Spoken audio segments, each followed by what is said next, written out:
আসসালামু আলাইকুম। ইসলামর দৃষ্টিতে আমরা কুরবানির যে তাৎপর্য এবং ত্যাগ জিনিসটা এটা আমরা জানতাম হুজুরের কাছ থেকে। ইনশাআল্লাহ আপনারা ভালো লাগবো, আর অবশ্যই আপনারা ভালো লাগলে আমরা ভিডিওটা শেয়ার করব। Welcome to Sylhet to London. দেশ এবং প্রবাস থেকে এই মুহূর্তে ইসলামিক আলোচনা অনুষ্ঠান আমরা এই ভিডিওটা যারা দেখেন আপনারা সবরে জানাই সিলেট টু লন্ডন চ্যানেল পরিবারের পক্ষ থেকে আন্তরিক শুভেচ্ছা এবং অভিনন্দন। এ পর্যায়ে আপনারা জানেন ইতিপূর্বক যে আমরা ঈদ উল আজহা কুরবানির ঈদ, যেটা আমরা খুব নিকটে, কুরবানির তাৎপর্য বিষয়গুলো এবং বিভিন্ন মাসলা মাসাইগুলো। সম্মানিত দিনী বন্ধুরা, আজ আমরা আলোচনা করব কোরবানির মাসাইল সম্পর্কে, যে কোরবানি করা ওয়াজিব নাকি সুন্নাতে মুআক্কাদা। এটি একটি বিষয়। দ্বিতীয় আরেকটি বিষয়, বর্তমান সময়ে করোনা পরিস্থিতিতে গোটা বিশ্বেই মন্দাভাব, এবং সেই কারণে যাদের উপর কোরবানি ওয়াজিব অথবা সুন্নাতে মুআক্কাদা, তারা যদি সেই কোরবানি না করে সেই টাকা যদি গরিবদের মধ্যে বর্তমানে বন্টন করে দেন, তাহলে সেটি উচিত হবে কি না কোরবানির পরিবর্তে গরিবদের মধ্যে টাকা পয়সা সদকা করে দেওয়া। কারণ যেহেতু বর্তমান সময়ে আর্থিক অভাবে মানুষ দিশেহারা, এবং অধিকাংশ মানুষ যারা তাদের পেটের ক্ষুধাই নিবারণ করতে পারে না, তো ধনী শ্রেণী যদি তাদের কোরবানির পয়সা এই সমস্ত গরিবদের মধ্যে ডিস্ট্রিবিউশন করে দেন, তাহলে সেটি শরীয়ত সম্মত হবে কিনা, এই দুটি বিষয় আমরা আলোচনা করব ইনশাআল্লাহ বিইজনিল্লাহ ওয়া মা তাওফীক ইল্লা বিল্লাহ। প্রথমত আমরা বলবো যে কোরবানি একটি ইসলামে গুরুত্বপূর্ণ বিধান, সে ব্যাপারে সকল মুসলমানগণ একমত, এ ব্যাপারে কোনো দ্বিমত নেই। তবে কোরবানির হুকুমটি কি ওয়াজিব নাকি সুন্নাহ, এ বিষয়ে ফোকাহাদের মধ্যে, ওলামাদের মধ্যে দুটি মত রয়েছে, এবং দুটি মতই মাশাআল্লাহ শক্তিশালী। সুতরাং কোনো এক পক্ষের কথা না বলে আমরা উভয়ে মতামতগুলোই হাদিস থেকে উল্লেখ করব। যারা বলেছেন কোরবানি ওয়াজিব, ইমাম আউজাঈ, ইমাম লাইস, ইমাম আবু হানিফা রাহিমাহুমুল্লাহ, তাদের মতে কোরবানি ওয়াজিব। ইমাম মালিক এবং ইমাম আহমদের মতেও কোরবানি ওয়াজিব। আর দ্বিতীয় একটি মত হলো যে কোরবানি করা ওয়াজিব নয়, বরং কোরবানি এটা সুন্নতে মুআক্কাদা বা তাকিদপূর্ণ সুন্নাহ, এবং এটা অধিকাংশ আলেমদের মত, ইমাম মালিক এবং ইমাম শাফিঈ এর প্রসিদ্ধ মত। এবং এই মতের প্রবক্তারা আবার বলেছেন যে সামর্থ্য থাকা সত্ত্বেও কোরবানি পরিত্যাগ করা এটি মাকরুহ, এবং যদি কোনো জনপদের লোকেরা সামর্থ্য হওয়া সত্ত্বেও সম্মিলিতভাবে কোরবানি পরিত্যাগ করে, তবে তাদের বিরুদ্ধে যুদ্ধ করা হবে, কেননা কোরবানি হলো ইসলামের একটা শেয়ার বা ইসলামের একটা নিদর্শন। এই প্রসঙ্গে আমরা দলিলগুলো উপস্থাপন করলে বিষয়টি বুঝে আসবে যে যারা বলেছেন কোরবানি করা ওয়াজিব, তাদের প্রথম দলিল হলো সূরা কাউসার, যেখানে আল্লাহ তাআলা বলেছেন ফাসাল্লি লিরাব্বিকা ওয়ানহার, তোমার প্রতিপালকের উদ্দেশ্যে সালাত আদায় করো এবং ওয়ানহার কোরবানি, পশু কোরবানি করো। আর আল্লাহ তাআলা যখন কোনো ব্যাপারে নির্দেশ দেন, সাধারণত সেটা পালন করা ওয়াজিব হয়ে থাকে। অনুরূপভাবে হযরত আবু হুরায়রা রাদিয়াল্লাহু তাআলা আনহু থেকে বর্ণিত, রাসূলুল্লাহ সাল্লাল্লাহু আলাইহি ওয়াসাল্লাম বলেছেন, মান ওয়াজাদা সাআতান ফালাম ইউদাহহা ফালা ইয়াকরাবান্না মুসাল্লানা, যে ব্যক্তি সামর্থ্য থাকা সত্ত্বেও কোরবানি করে না, সে যেন আমাদের ঈদগাহের ধারে কাছেও না আসে। তো সামর্থ্য থাকা সত্ত্বেও কোরবানি পরিত্যাগকারীদের জন্য এটি একটি ধমকি, সতর্কবাণী, আর সুতরাং এই কারণে ওয়াজিব, যারা ওয়াজিব বলেছেন। অনুরূপভাবে আরেকটি হাদিস ইমাম মুসলিম এনেছেন, যেখানে বলা হয়েছে যে আইয়ুহান নাস আলা কুল্লি আহলি বাইতিন ফি কুল্লি আমিন উদহিয়া, হে মানব সকল, প্রত্যেককে কোরবানির পরিবারের দায়িত্ব হলো প্রতি বছর কোরবানি দেওয়া। আচ্ছা, যারা কোরবানি বলেন যে সুন্নাহ বা সুন্নতে মুআক্কাদা গুরুত্বপূর্ণ, তারাও হাদিস এনেছেন মাশাআল্লাহ। তাদের দলিল হলো উম্মে সালামা থেকেও বর্ণনা, রাসূলুল্লাহ সাল্লাল্লাহু আলাইহি ওয়াসাল্লাম বলেছেন যে তোমাদের মধ্যে যে ব্যক্তি কোরবানি করতে চায়, ইযা রাআইতুম হিলাল যিল হিজ্জাতি ওয়া আরাদা আহাদুকুম আন ইউদাহহা, তো ওয়া আরাদা আহাদুকুম এটি মূলত আসলে দলিল, সেটি হলো যে ব্যক্তি তোমাদের মধ্যে কোরবানি করতে চায়। তো যদি এই হাদিসে বলা হচ্ছে যে কোরবানি করতে চায়, তো এই কথা দ্বারাই বোঝা যায় যেটা ওয়াজিব নয়, তাহলে তো রাসূলুল্লাহ সাল্লাল্লাহু আলাইহি ওয়াসাল্লাম অবশ্যই সেইভাবেই বলতেন, বরং বলেছেন যে ওয়া আরাদা আহাদুকুম আন ইউদাহহা, তোমাদের মধ্যে যে ব্যক্তি কোরবানি করতে চায়।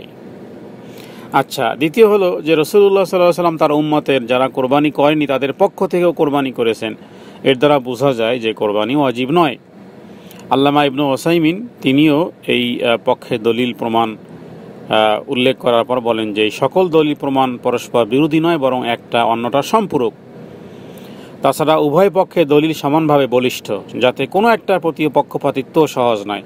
এই কারণে কিছু আলেম কোরবানি ওয়াজিব হওয়ার পক্ষ সমর্থন করেন। এর মধ্যে শাইখুল ইসলাম ইমাম ইবনে তাইমিয়া তিনিও আছেন। আবার অধিকাংশ সাহাবা তাবেঈন এবং ফকীহদের মতে কোরবানি সুন্নতে মুআক্কাদা, মানে তাকিদ প্রাপ্ত সুন্নাত।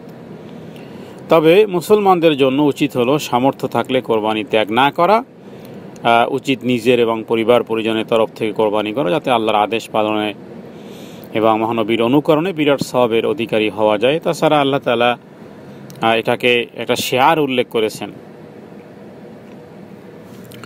তাহলে আমরা এভাবে দুটি বিষয়ের প্রবক্তা আমরা। অবশ্য যারা ওয়াজিব বলেছেন তারা দুটি শর্ত দিয়েছেন। আবার যারা বলেছেন কোরবানি করা ওয়াজিব তাদের জন্য দুটি শর্ত। প্রথমত শর্ত হলো যে নিসাব পরিমাণ মাল হতে হবে, আর দ্বিতীয় হলো যে যেন তারা মুসাফির না হয়, মানে সফররত থাকলে আর কোরবানি ওয়াজিব হবে না। এবং তাদের কাছে যদি নিসাব পরিমাণ সম্পদ হয়, নিসাব বলতে জাকাতের যে নিসাব 85 গ্রাম স্বর্ণ, অনুরূপভাবে রৌপ্যের যে হিসাব, জাকাতের যে হিসাব, হুবহু ওইটা কি তারা নিসাব বলেছেন। এই দুটি শর্তের কারণে তারা বলেছেন ওয়াজিব। যাই হোক, এবার দ্বিতীয় বিষয়ে আমরা আলোচনা করব। আমরা ওয়াজিব বলি অথবা সুন্নতে মুআক্কাদা বলি, উভয়টার দলিলই আমরা পেয়েছি, সুতরাং এগুলো নিয়ে আমরা বাড়াবাড়ি করব না। যারা ওয়াজিব বলেছে আহলান ওয়া সাহলান, হ্যাঁ ওয়াজিব। যারা বলেন সুন্নতে মুআক্কাদা, হ্যাঁ সুন্নতে মুআক্কাদা। এটাই তো ইসলামের একটা বিউটি। আমাদের অনেক ভাইকে দেখা যায় যে এটাও সঠিক ওটাও সঠিক, তো এটা কেমন হলো? জি, এটাই তো ইসলাম। রাসূলুল্লাহ সাল্লাল্লাহু আলাইহি ওয়াসাল্লাম বেতের 3 রাকাত পড়েছেন, 5 রাকাত পড়েছেন, 9 রাকাত পড়েছেন, সবই সঠিক। সুতরাং একচেটিয়া না হয়ে বরং উভয় দলিলের সপক্ষে যেভাবে করে ইবনে উসাইমিন তিনি বলেছেন, ইমাম ইবনে তাইমিয়া বলেছেন, অনুরূপভাবে উভয় পক্ষের দলিল শক্তিশালী। আর এরপর আরেকটি বিষয় হলো যে যারা বলেন যে কোরবানি করা ওয়াজিব না, তাদের আরও দলিল আছে।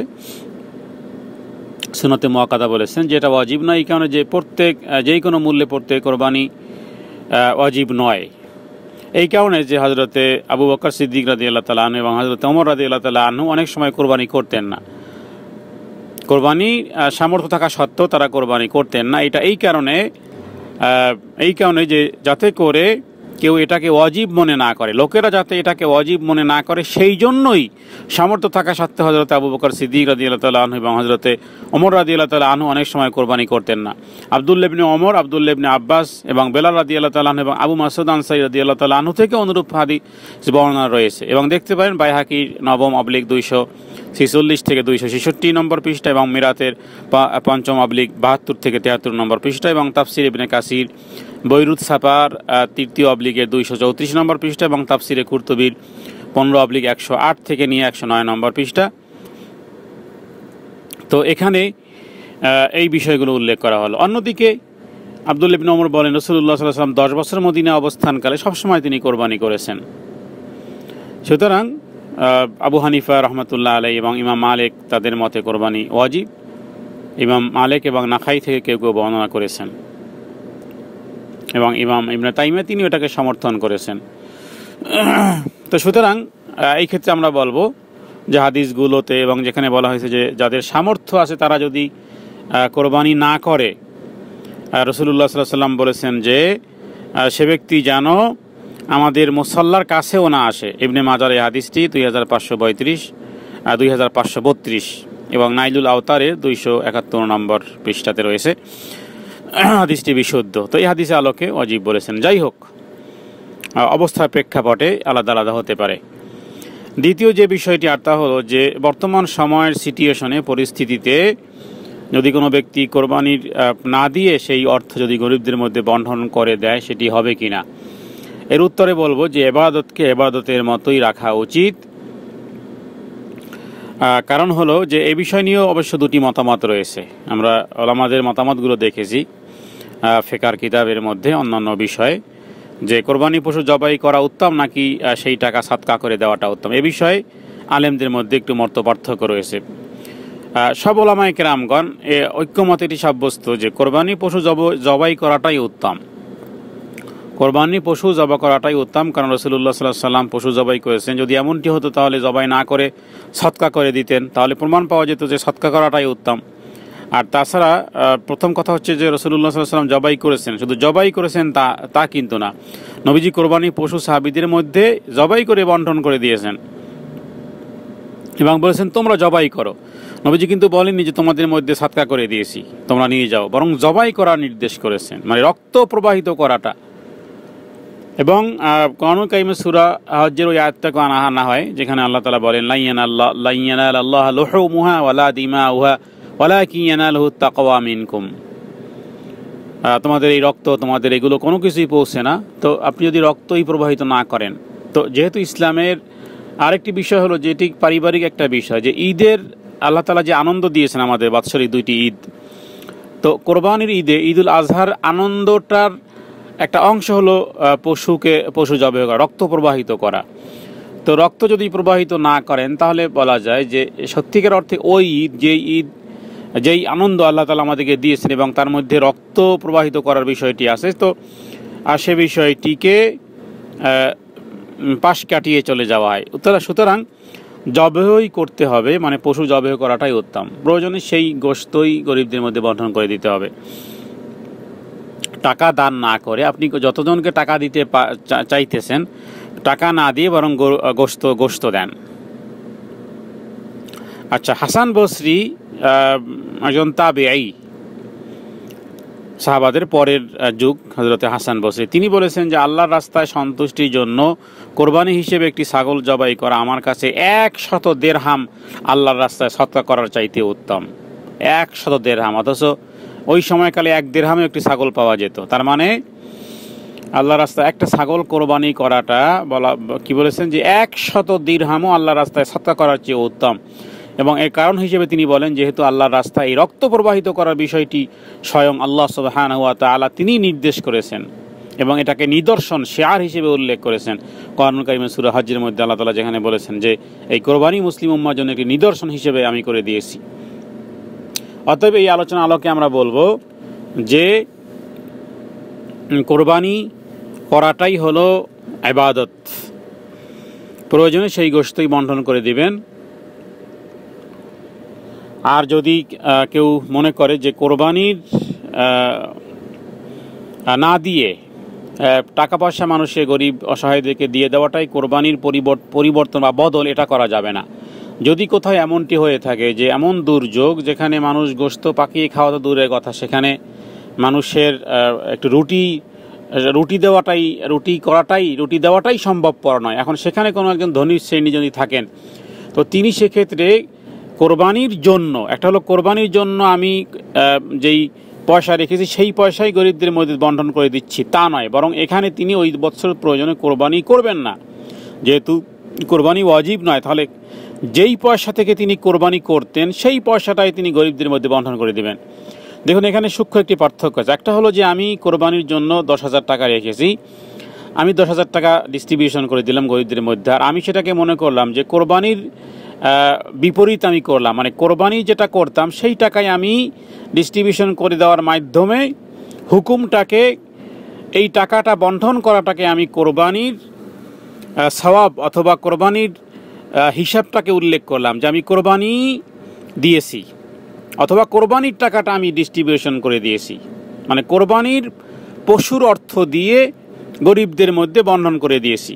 কথাটা যদি এইভাবে হয় তাহলে সেটা উচিত নয়, বরং কথাটা হবে এইভাবে যে না, আমি এবার কোরবানি দিচ্ছি না, বরং আমি এই পরিস্থিতির কারণে আমার কাছে যে টাকা পয়সা ছিল সেই টাকাই আমি গরিবদের মধ্যে বন্টন করে দিয়েছি। এখানে সূক্ষ্ম একটা পার্থক্য হলো যে কোরবানিকে কোরবানির মতনই রাখা, তার মানে কোরবানির এই আমলটিকে আপনি টাকা পয়সা বিলি বন্টনের মাধ্যমে পরিবর্তন করে না দেওয়া, এটাই আমি বুঝাতে চেয়েছি।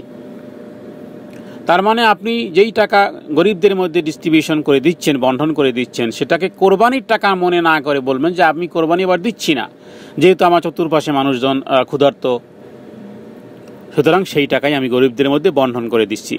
এইভাবে দেয়া যেতে পারে, কারণ আল্লাহ তাআলার কোনো বিধানকে পরিস্থিতির পরিবেশের কারণে পরিবর্তন করার ক্ষমতা পৃথিবীর কোনো মানুষের নেই, যা আল্লাহ তাআলা নির্দিষ্ট করে দিয়েছেন। কারণ এগুলো হলো ইবাদতে মুআয়্যান, সিল মোহর মারা নির্দিষ্ট ইবাদত। এগুলোকে ওইভাবেই ওই আঙ্গিকে রাখতে হবে, এর মধ্যে কোনো ধরনের হেরফের করা যাবে না। আশা করি আমি বুঝাতে সক্ষম হয়েছি। তার মানে কোরবানির পশুর অর্থ দিয়ে কোরবানি না করে সেই টাকাটাই গরিবদের মধ্যে বন্টন করে দিয়ে অদল বদল এই পরিস্থিতির এই কনসেপ্ট, এই ধারণা করা যাবে না। বরং কোরবানি যেহেতু ওয়াজিব নয়, সুতরাং যদি কোনো ব্যক্তির এইরকম অর্থ থাকে তখন তিনি কোরবানি না করে বরং সেই টাকা তিনি গরিবদের মধ্যে বন্টন করে দিবেন, এবং তার ধারণা থাকবে যে এবার আমি কোরবানি করতে পারলাম না শুধু এই কারণেই যে আমার আশেপাশে গরিব অসহায়। আর তার থেকে উত্তম প্রথম যে কথাটি বলেছি, যে প্রয়োজনে গরিবদের মধ্যে কোরবানি গোশত বন্টন সহ যদি টাকা পয়সা দেওয়া যায় সেটি আরও উত্তম হবে। তাহলে এই ক্ষেত্রে উভয় হাদিসও ঠিক থাকবে। তিনিও তার কোরবানির হুকুমটি পালন করলেন, আর সেই সাথে সাথে উদারতার বিষয়টিও তিনি প্রকাশ করেন। এভাবে করে আমরা এই হাদিসগুলোর আলোচনায় সমন্বয় করেছি আপনাদের সামনে। আল্লাহ তাআলা উত্তম ভালো জানেন। আল্লাহু তাআলা আলাম। হাদা মিন্নি ওয়াল ইলমু ইনদাল্লাহ। আল্লাহু আ'লামু বিস-সাওয়াব। ওয়া সাল্লাল্লাহু আলা সাইয়্যিদিনা মুহাম্মাদিন নাবিয়্যিল উম্মি ওয়া আলিহি ওয়া সাল্লাম।